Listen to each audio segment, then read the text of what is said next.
হরত আদম এর কাহিনী সংক্ষিপ্ত। আদম ছিলেন পৃথিবীর প্রথম মানুষ ও প্রথম নবী।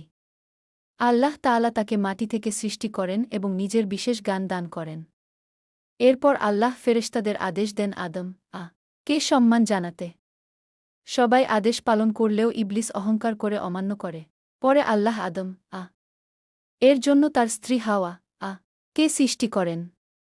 তারা জান্নাতে বাস করতেন। আল্লাহ তাদের একটি নির্দিষ্ট গাছের ফল খেতে নিষেধ করেছিলেন।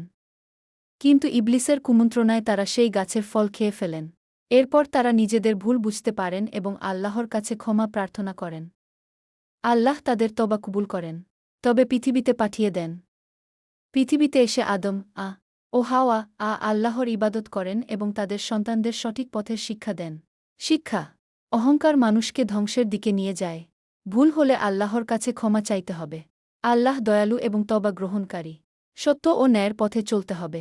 এই কাহিনী থেকে আমরা শিখি যে মানুষ ভুল করতে পারে, কিন্তু আন্তরিকভাবে ক্ষমা চাইলে আল্লাহ